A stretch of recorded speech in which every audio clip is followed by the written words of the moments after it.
20 minutos pasan de las 11 de la mañana, continuamos en el matinal y llega el momento de Curiosity, de hablar de ciencia, pero ciencia para que ustedes la entiendan.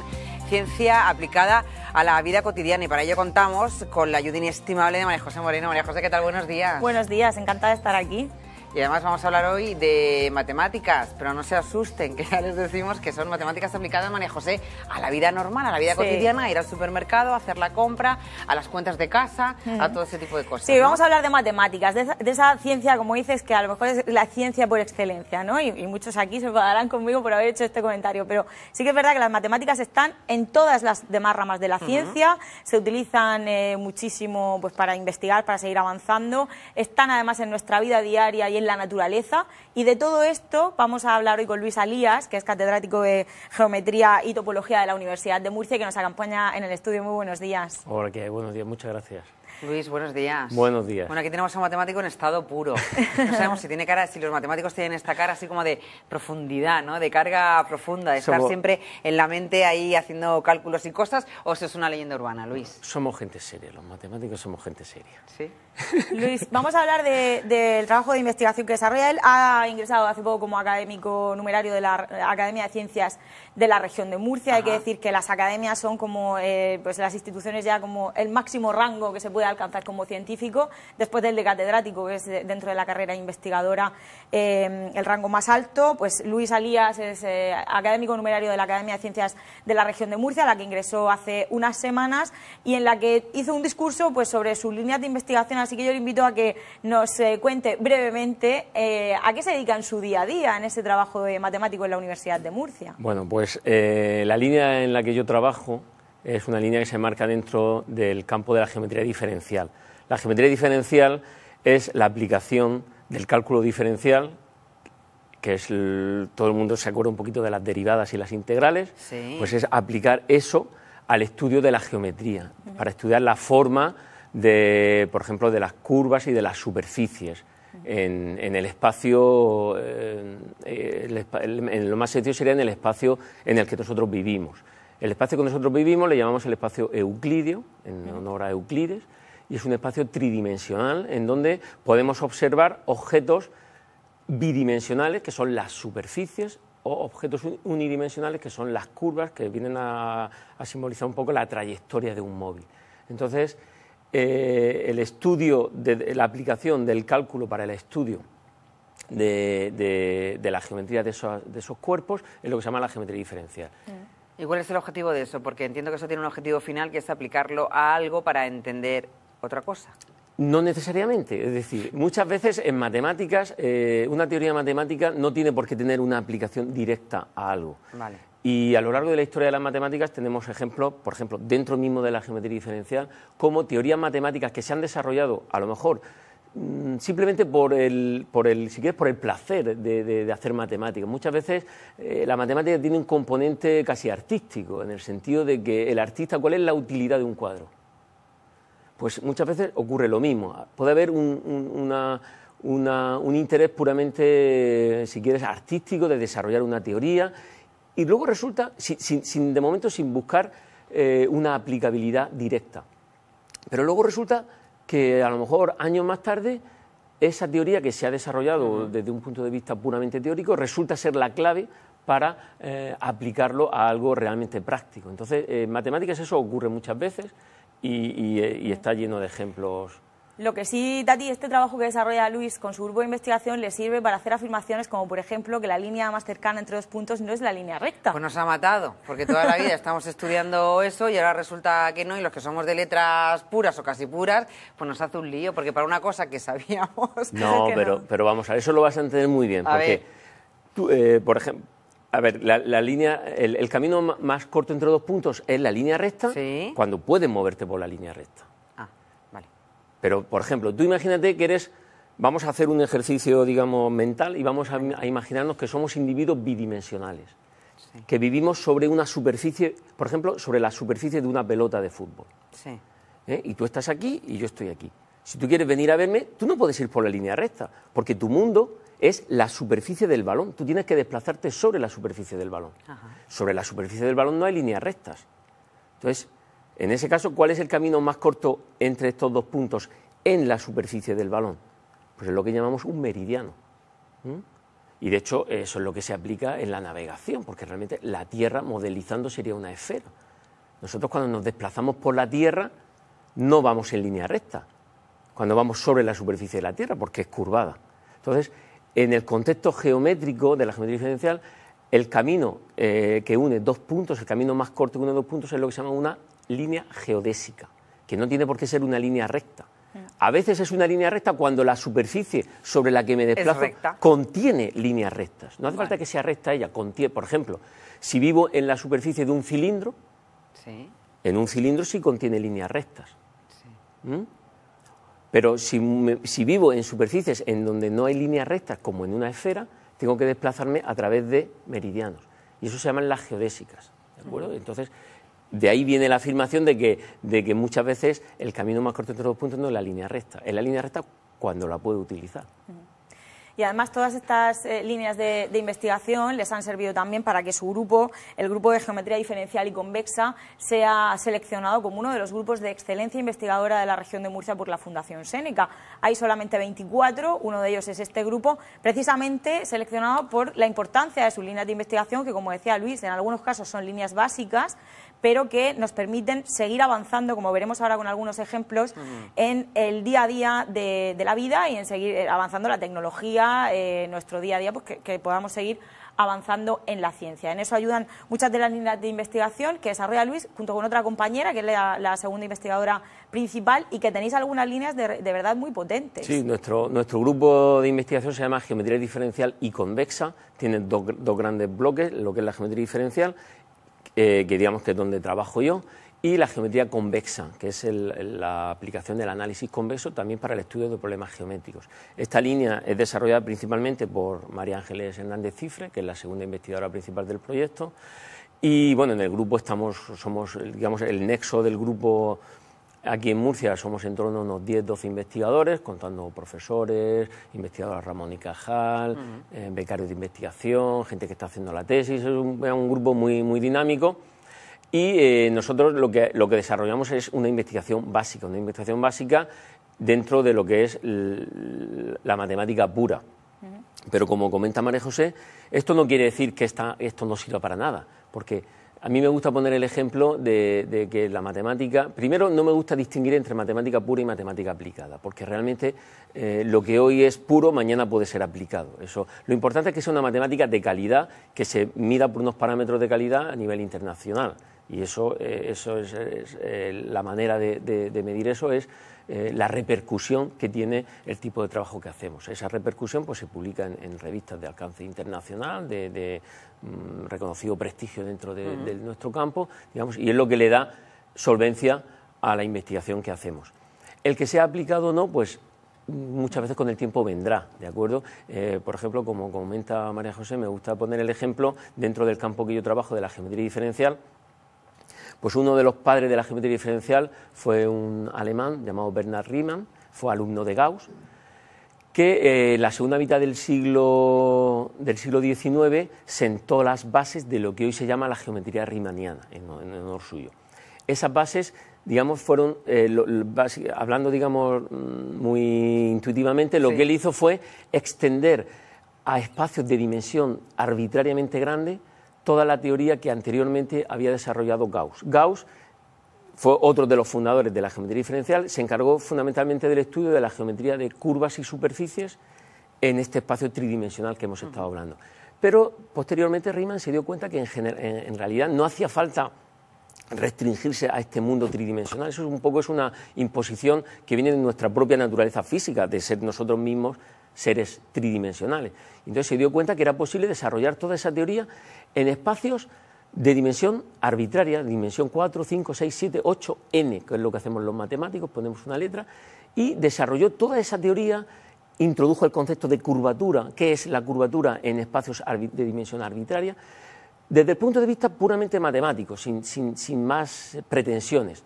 Pues 50 años más tarde, Einstein, cuando está formulando su teoría de la relatividad, descubre que justamente la herramienta matemática que necesita para desarrollar su teoría es justamente esa teoría que se había desarrollado 50 años antes sin pensar en que eso se podía utilizar. Entonces, es un poco, lo importante es hacer una investigación de calidad y el tiempo irá diciendo dónde... Y luego además pues vemos las matemáticas en la naturaleza, las vemos cuando vamos a sacar dinero del banco. Exacto. En todo esto influye. En todo esto hay, por ejemplo, otro ejemplo que todo el mundo entiende. Todos nos acordamos lo que son los números primos, ¿verdad? Números que solamente son divisibles entre 1 y ellos mismos. Mi chiquillo pequeño que está en cuarto de primaria está justamente ahora estudiando los números primos. Pues bien, si nos acordamos los criterios de divisibilidad, cuando un número es divisible por 3, cuando un número es divisible por 11, todo eso, que lo hemos estudiado en la escuela. ¿Y eso para qué sirve?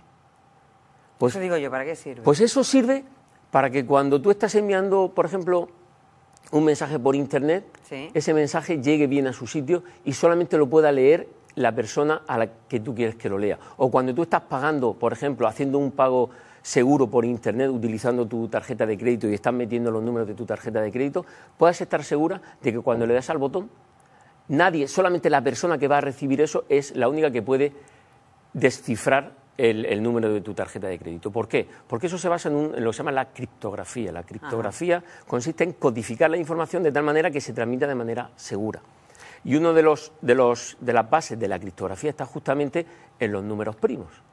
La última, Luis, que nos tenemos que ir a la agenda científica para ser matemático, para todo esto, porque nosotros lo hacemos de una forma mecánica, pero eso hay alguien antes con una mente como la tuya que ha sido capaz de hacerlo, sino de que hay que tener una mente especial, no todo el mundo sirve. Bueno, hay que nacer. Hay que nacer, ¿verdad? Pero también el matemático también se hace, digamos. Hay que tener una cierta predisposición, es cierto. Pero también es cierto que hay que aprender, hay que estudiar y hay que trabajar mucho. O sea, uno no nace sabiendo todo. Que no te pones así por ciencia infusa, te salen las cosas, ni te pones en la pizarra como un loco a escribir fórmulas matemáticas, que todos hemos visto una mente maravillosa.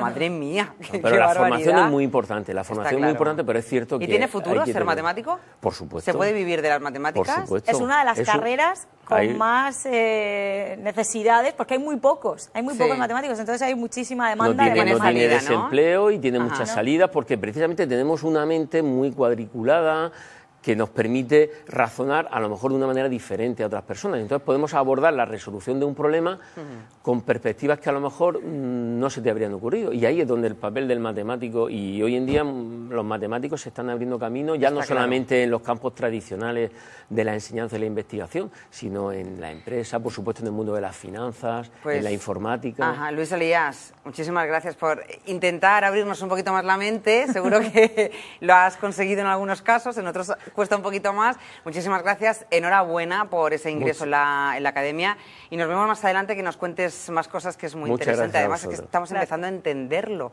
y eso nos da mucha alegría, es un profesor estupendo.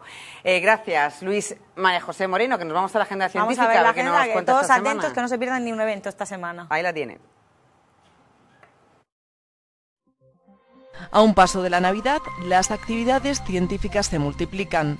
Atentos, este próximo jueves se celebran los 200 años del Parkinson, la enfermedad que afecta a más de 3.000 murcianos. Sus causas, consecuencias y avances serán tratados por expertos en diferentes puntos de la región. Uno de ellos, el Salón de Actos de la Facultad de Ciencias Sociosanitarias de la Universidad de Lorca. Ya el viernes en Cartagena se presenta el vino blanco de la cosecha 2017. Los caldos son el resultado de la fusión del cultivo tradicional y las tecnologías más modernas. Hasta el domingo 17 se puede visitar la exposición Jurásico, la mayor muestra itinerante de dinosaurios anintrópicos, piezas en tamaño real que simulan el aspecto y el comportamiento de muchos de ellos. Ya el domingo en el Museo de la Ciencia y el Agua se puede disfrutar del planetario infantil que hay ahí afuera, además de la exposición Una física muy particular.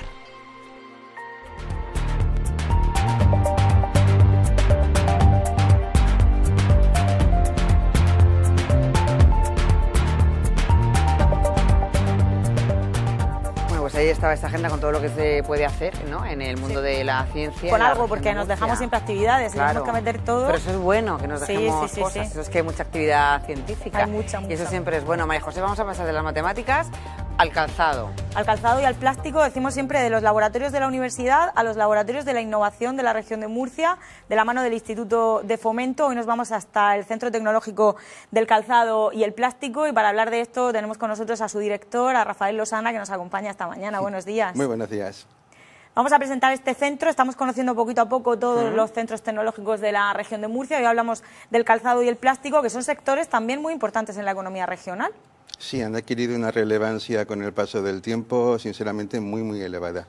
Ha habido una elevación en el volumen de facturación y de exportación de presencia del sector calzado después de una crisis gordísima que ha sufrido y que ha conseguido remontar. Y en cuanto a plástico, pues somos realmente potencia mundial, junto con Israel, en lo que es la aplicación de plástico en agricultura. Y también tiene una relevancia enorme lo que es el sector del plástico para alimentación, el envase alimentario. ¿Cuánta gente trabaja en el centro tecnológico y qué especialidad tienen? ¿A qué se dedican concretamente? Pues a fecha de hoy somos 15 trabajando en CETEC, fundamentalmente todos técnicos, ingenierías, químicos. Y nuestro objetivo, nuestro trabajo consiste básicamente en asegurar que ningún proyecto innovador que pueda surgir de las pymes de la región carezca de soporte técnico o financiero a la hora de su ejecución, que al final son los obstáculos que habitualmente se va a encontrar la empresa. El contar con un respaldo cualificado para la ejecución de esa idea innovadora que tiene en la cabeza, o también los recursos financieros que permitan acometer los gastos derivados de su puesta en la práctica. Son muchas las empresas que se apoyan en el Centro Tecnológico del Plástico y del Calzado aquí en la región de Murcia. Nosotros ahora mismo, empresas asociadas, tenemos unas 70, pero vamos, nuestro rango de empresas cliente puede estar en el entorno de las 140, 150 anuales. Suelen ser pequeñas y medianas empresas. Sí, fundamentalmente sí. O sea, tenemos también grandes empresas. Como te comentaba, tenemos empresas muy potentes, muy potentes dentro del ámbito de la plasticultura, pero el 85% de nuestra masa empresarial son pequeñas empresas de menos de 40 trabajadores. Me ha llamado la atención que ha dicho que el sector del plástico está en auge, cuando a día de hoy hablar de plástico casi que es un pecado. Estamos tratando de eliminar los plásticos de nuestra vida y parece que es el demonio hablar de plástico, y más en la naturaleza, y lo ha mencionado precisamente en alimentación y en agricultura. Sí, vamos a ver, es totalmente cierto, o sea, el plástico genera un problema residual bastante considerable, pero plantea también soluciones en este sentido. Existe lo que es el plástico, lo que podríamos llamar el plástico de grueso calibre, el plástico fácil de manejar y de recoger. Lo que es la reciclabilidad está totalmente superada, ¿no? Es un sector absolutamente en crecimiento, con unos volúmenes además de trabajo y facturación muy considerables, y en lo cual el aprovechamiento del material reutilizado es total. Ha dicho antes además que era primera potencia mundial, o que Sí. lo estaba haciendo. ¿Cuáles son los principales países competidores y en qué se diferencia el comportamiento del sector aquí y fuera de aquí? En lo que es el ámbito agrícola. Sí. El ámbito agrícola básicamente es lo que es la cultura de la explotación agrícola bajo plástico. Se define como plasticultura. Para entendernos, es lo que sería el cultivo bajo invernadero. Hay dos tecnologías fundamentales de invernadero, que son el invernadero de cristal y el invernadero de film plástico. El de film plástico pues es adecuado para climas mediterráneos, climas poco severos, y en este sentido las virtudes del film de plástico, aparentemente un inocente film transparente, son increíbles. Los grados de eficacia que se han llegado a lograr, desde aprovechamiento de distintas bandas de la radiación solar a efecto invernadero, de resistencia a elementos químicos, repelencia a plagas. Es un universo, y en este sentido, junto con Israel, como comentaba antes, Murcia está absolutamente en la cabeza del desarrollo mundial. Y Rafael, están desarrollando un proyecto europeo que solamente existen 11 en toda España concedidos por la Unión Europea en este sentido. Ustedes desde el Centro Tecnológico están tienen uno de estos Sí. 11 lo tienen ustedes y es precisamente relacionado con el plástico y con Sí, cómo... con el plástico agrícola.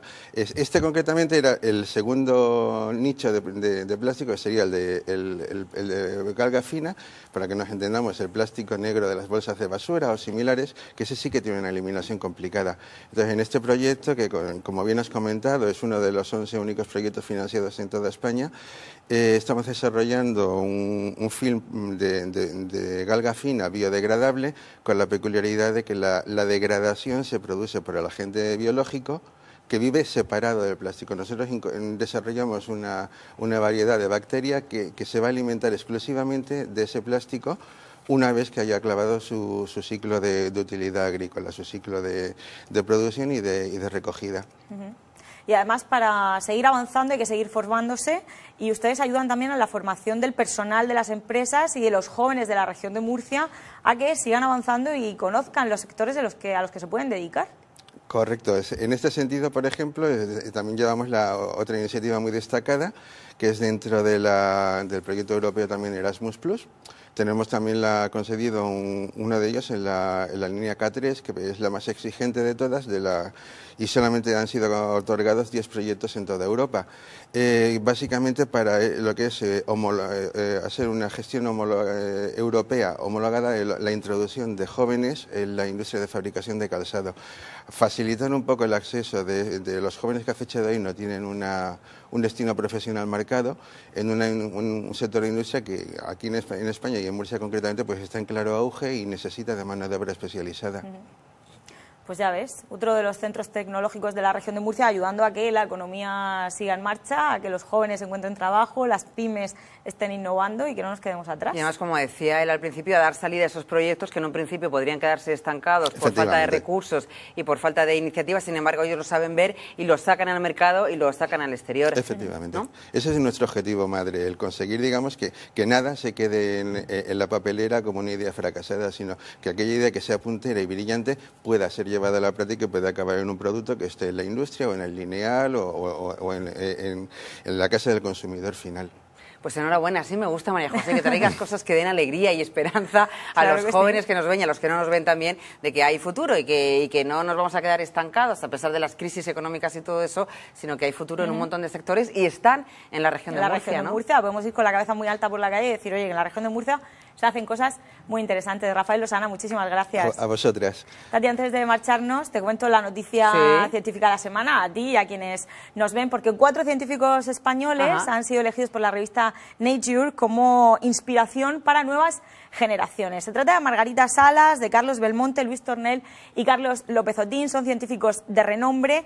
Ellos tienen carreras brillantes, desarrollan ciencia de excelencia en España y además son inspiración. Son de estos científicos que miran hacia las generaciones nuevas, tratan de promover esas vocaciones, les incitan a que se dediquen a la ciencia, dan conferencias alrededor del planeta, no solamente en España, les animan a que se dediquen a la ciencia y por esto la revista Nature ha decidido que Margarita Salas, Carlos Belmonte, Carlos López Otín y Luis Tornel merecían ser premiados, así que podemos estar también muy orgullosos de que no solamente tenemos científicos que hacen ciencia de calidad, sino que también además promueven que los que vienen detrás la hagan y podamos seguir pues creciendo como país. Efectivamente, ahí teníamos las fotos además de los premiados. Mientras tú hablabas, pues le damos la enhorabuena a todos desde aquí. ¿De acuerdo, María José? Muchísimas gracias.